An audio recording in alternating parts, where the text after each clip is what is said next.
let's move to Scott. How long have we got? We've actually got 5 minutes. Yeah, you have 5 minutes. Yeah.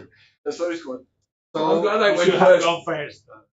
So Scott, while you prepare the slides, Yeah. so Scott Chapman is a University of Queensland professor and affiliate professor at QAFI. I believe that you started working for CSIRO in 1996, Yeah. maybe.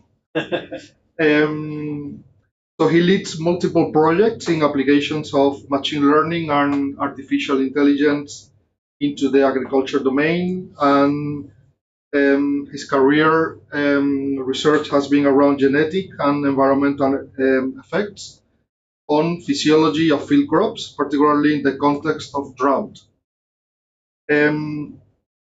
Scott leads projects related to quantitative approaches and phenotyping to integrate genetics, growth, and environment on crop yield. So welcome and thank you very much again for coming and sharing your research. Thank you very much. Nice to see you. Here is the gentleman I saw 27 years ago or something. I think. So. Don't say that, bro. Don't reveal your age. No, I did manage to visit Cordova, and I called up. And that was the last time I was here.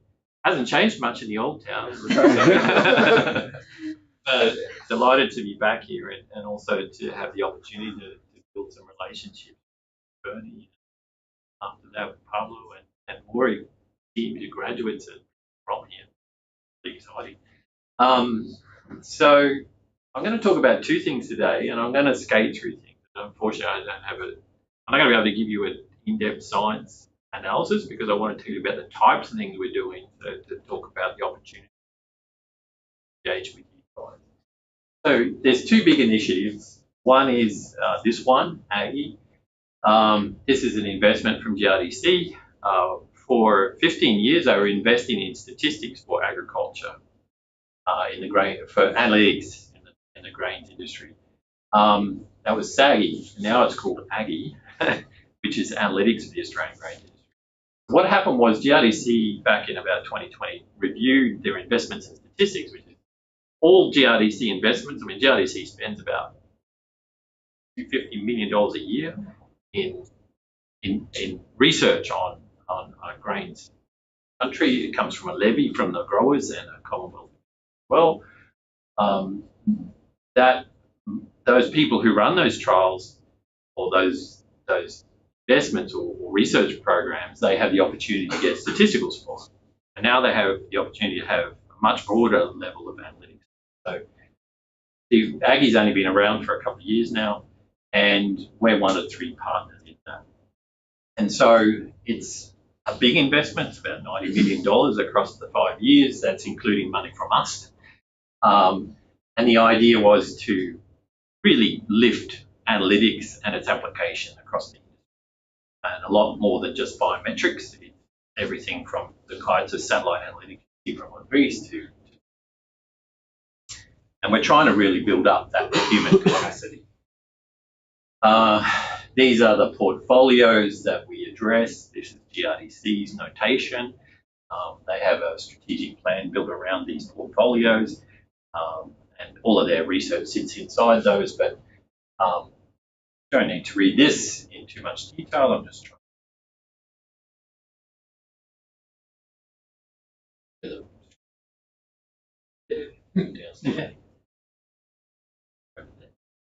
There it is. So there's 3 universities.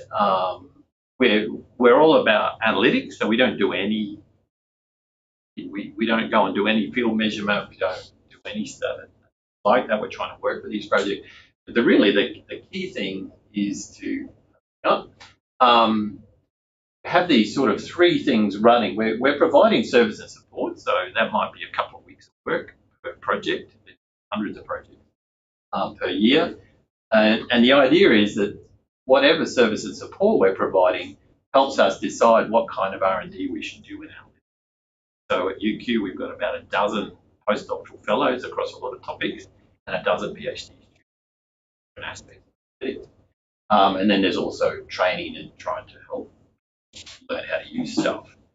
So this is kind of an overview of it. Of course, it's across everything. At UQ, our focus is really phenomics, genomics, environment characterization, sensing. So we're probably mostly over here. A little bit in supply chain. We're doing a lot of work in AI. So we do most of this side, and probably not so much on that. But our partners overlap with us in different ways. But approach. This is just a summary of some stuff we've done before that. So a precursor to us, UQ, becoming involved in AAGI was this project called Inviter. So there was a big project in Europe called Invite. I found it did involve a Spanish partner in Apple Genomics, but no one in wheat. But Wageningen, it was led by INRA, Wageningen partner in about 6 or 7 countries, and basically was trying to look at multi-environment trials, variety trials, the last stage of trialing that makes a recommendation to farmers. And GRDC has one of the biggest networks in the country, the National Variety Trials. And so between 2020 and just last December, we were running Inviter, and that was kind of the precursor of bringing a lot of this technology into variety trial analytics. And now we're shifting it to AAGI. So we had sensors in the field, things like these temperature sensors, canopy temperature sensors, the ones that Bernie helped develop at CSIRO, and combining it with satellite analytics, trail cams, watching plants grow, and integrating it with crop models like APPN. And then we were trying to work out how to augment the trial environment data, the plot data, and then applying different types of analytics. So we were running this across, we've got a ridiculously huge data set. When you're looking for data for PhD students, we can keep them occupied. We have way more data than we can analyze in the next 10 probably. We're slowly publishing a few things out of that work, but it's been a big range of topics using these kinds of sensors. We did over 500 UAV flights across 3 years, mostly RGB, but also multispectral, no hyperspectral stuff for this.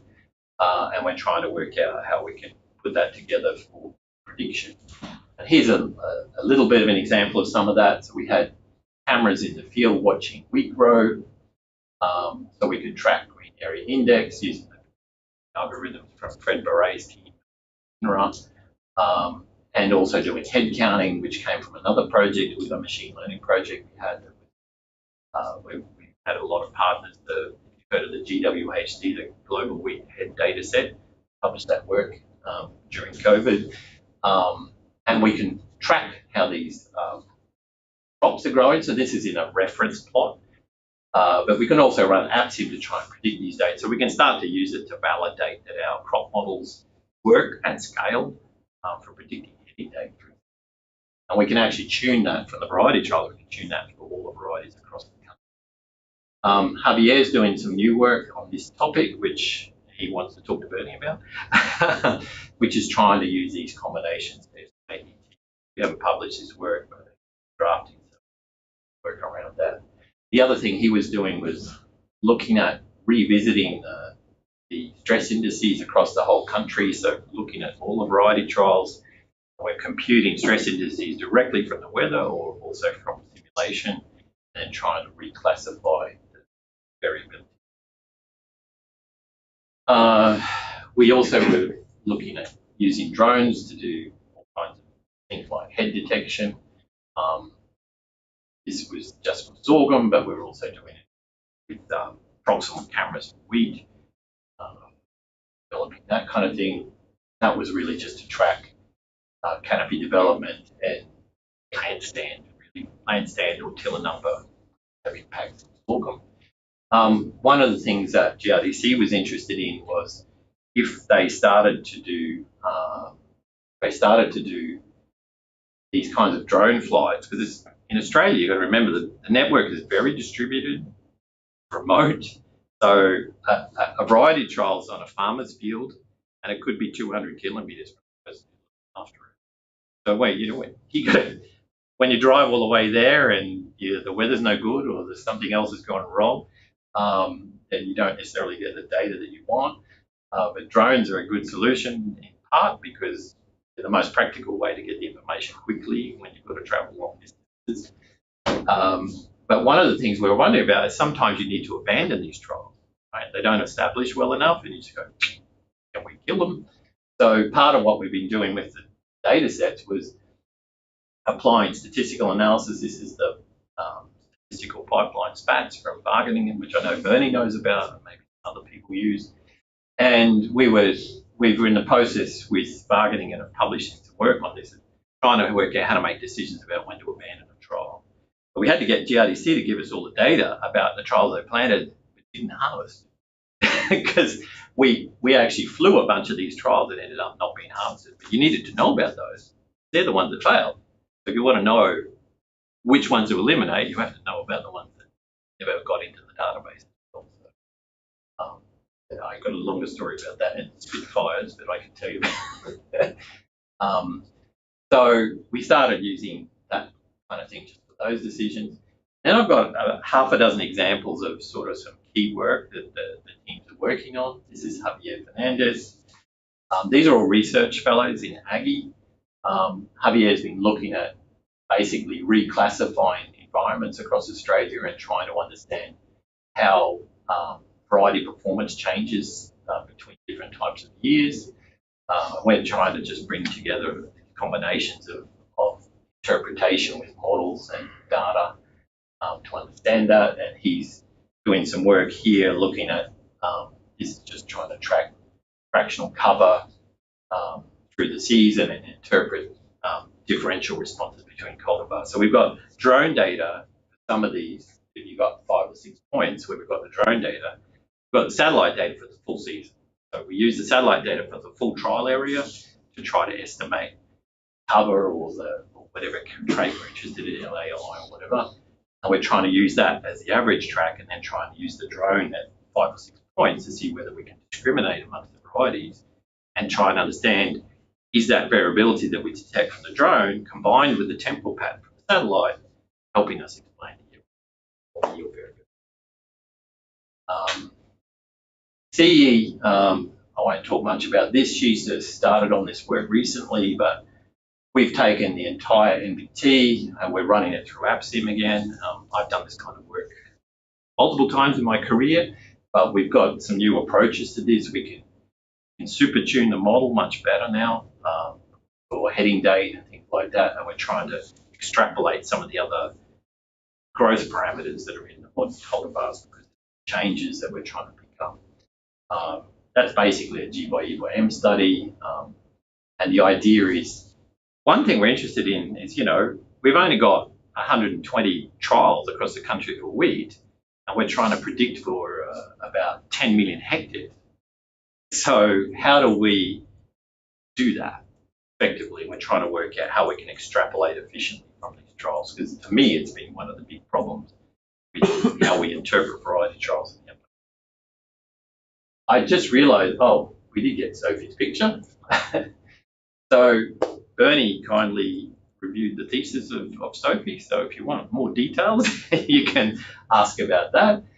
But Sophie came to me at CSIRO and Bang Yu Zheng, and she was interested in trying to work out how to link our crop models with the RTMs, the radiative transfer models like ProSale. So she linked them all up, and then we did a few different topics during her thesis, but one of the key ones was to run ProSale with a matrix grid of inputs so that and then you ran a machine learning to try to invert it. And then she compared that with using AppSim to constrain the set of inputs that went into the ProSale, into the RTM. Because if you run a crop model, it only lets you use certain combinations of LAI or chlorophyll, whatever else. And she was able to show in her thesis that if you constrained the set of inputs that went into the RTM and then you ran the machine learning to convert it, got much better results than just use a matrix of all the parameters. So we were basically trying to understand how to use synthetic data generation to build better machine learning models. And we've been applying that principle in a whole bunch of other areas. Sophie's currently publishing some work on here at the moment where she's trying to combine data across scales and estimate daily biomass, because across the variety trials we had a small trial running alongside it where we actually did quadrant cuts. We did about 120 trials in total with 3 to 4 during the season. So we've got the data of the biomass and we're trying to work out how to invert that. The other part of the work, I won't go into detail on this one because it takes hours for me to remember how to explain it. But Yaong is a new research fellow with us in AAGI, and one of the other things that he's working on is what's called physics-informed machine learning. So basically what he's trying to do, he's trying to work out how to use constraints in the models so that the machine learning models are much smarter. So they only go down certain paths instead of just going, oh, let's do everything. The nodes actually follow some of the physics that built into it. This is a new area of work. There's been some nice work in the literature, not very much in agriculture, but we're trying to adapt this technology to agriculture. So what we want to do is put physiological models in and then drive the machine learning models through paths so that they don't just random crazy stuff. I guess one of the things I was saying is part of what I'm trying to do is put AppSim out of a job, but not really. I think AppSim is now becoming more important as a training model, and then we're starting to look at whether we can replace its use. Machine learning models are way more efficient. We can use them in a lot of different ways. You still need AppSim if you want to do prediction, but if you want to interpret at the end of the season, machine learning models can be a lot more efficient and powerful than actually using AppSim itself. The biggest problem with AppSim is it's very hard to tune it for the salt water and stuff like that, and so we've been able to replace some of that. That's some other work I haven't been able to. This stuff is quite fun. One of the things we did at AAGI at UQ, so I went to the School of Computer Science, and I went to the School of Mathematics, and I went to find the right people who would come and work with me. I said, we have lots of money in agriculture to do stuff. And they went, oh, good, because we don't have any. So they have lots of smart people who want to ask clever questions, but they don't have a lot of research funding to do it. They go and apply to ARC and they write, 50 pages and they get $200,000. And I say, well, I only have to write 10 pages and I get $2 million. So, let's do something different. And Z is one of the team from the computer vision group, and he's helping us run this work, which we're going to run a computer competition this year, where we've built this data set with 1,000 highly annotated images. These, I don't know whether you can tell, but these are images of wheat plants at different stages, taken from cameras from the top or the side. We have about 45,000 images. Actually, we got several 100,000. But what we did was we went and paid to get them annotated, as it's just separating out leaves, stems, heads, and everything else. And the cool thing was, because we didn't bother annotating weeds, right? That's a weed. We didn't annotate it. The model works really well. So when you give it a picture with weeds in it, it just ignores all the weeds and only looks for the weeds, and it tries to find the spikes and the heads, the spikes and the stems and the leaves. And then if you're looking at disease, you can isolate all the pixels associated with the leaf, and then build another model. So these 3 columns are just base data, the annotated data, and the model based on sec format. That's about to be published. And the last thing I was going to mention in AAGI is work of Lucas Sipple. So he works on mathematical optimization. So So what we've been doing is taking the predictions from Andres' team on yield and GPC, and then trying to ask questions on how could you efficiently harvest that field. Because in Australia you have thresholds of protein, and if you can get every gram of your wheat truck above 13%, you get paid more money. And if you've got a field that's got a lot of variability in it for protein, and you drive around that field in a different pattern, you can increase the return. So Lucas has been working on using integer programming to optimize this, and he's been able to show, depending on how he blends it and how he uses the trucks, he can work out how to optimize that. And because you can pretty much drive anywhere on a wheat field when you harvest it, you don't have to follow the road. You can come up with completely ridiculous ways of harvesting, but he's not trying to do that. He's got a lot of constraints, so we're trying to work out how to do it. But this is new work, but he's been able to show it works. But the cool thing about his work is that because he uses an optimization approach, he also puts error on our estimates of the yield of the protein so that you don't get caught out. That's AAGI. I do have a little bit more on phenomics, but I don't know whether I've gone too far over time. If you guys want to look at that, I can see.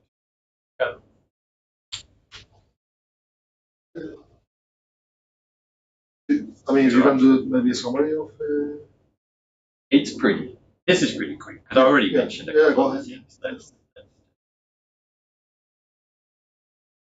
So APPN is the new replacement of APPF, which went for 15, I think. Bernie was part of that one when Syra was in it. Then Syra decided to leave the next version. But there's now 9 institutes, which has made it a much more thing. But the headquarters was in Adelaide? Or it's still headquartered led by Adelaide. Okay. Yeah. So one of the things that we did was to try to get the same phenotyping system across the country, so that people running trials anywhere in the country could use the same system. That's one of the things that I think we wanted to do in APPF, but never kind of achieved. And so it's really based around commercial machinery, including the Griffin Gobi, which is the hyperspectral LiDAR RGB box that Purdue developed over the last few years with the Department of Energy investment. It comes with a very nice spectral and geometric calibration system. We've got 5 of those systems, so we have them across the country. You know, breeding companies or researchers can all use the same kit. They're also developing an Amiga ground-based system. This is from a company in California that developed this small, it's not autonomous, but it's a robot. You can make it autonomous. In Queensland, it might be a challenge still. The wheels are still not big enough. I'm worried about it, but we have a tractor as well, so we're okay. And Andres didn't mention, we actually built that tractor in 2016. Been the longest continuous phenomobile in Australia, I think. It's been running for 8 years, and it's still running. So the kinds of things that we're doing here, this is some work from Dan Smith, a PhD with me, is trying to estimate radiation use efficiency for multiple varieties of wheat, which we're able to do. The other nice area of work in this is I've got another student, Chris James, who's absolutely fantastic on 3D modeling. And Chris has come up with some nice ways of using the Mavic with video. So we can survey a plot in about 20 seconds and get fully amazing 3D reconstruction using surf models as well as things. You can do fields that are fairly at just the same rate as we do a normal drone, but we use video, and we get some amazing results out of that. So he's actually been using that to create 3D models and then training his machine learning model to identify the canopy and the heads. And again, that's another way of using synthetic data. There's also some work on transpiration efficiency, and it's just as you might imagine, trying to work out how to use machine learning, count stomata. So that's all I was going to say about this. In rice, we're actually using hyphens the RAL to do some of this work. Probably some of the first proofing that anyone's done in rice with that machine. That's kind of a summary of APPN.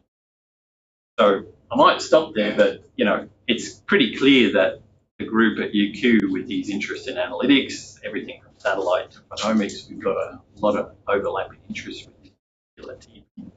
And find out what we can find out to do together in the next couple of days.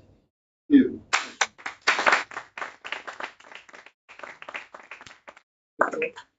With all the money that GRDC has, do you envision at some point a network of unattended drone-based data collection?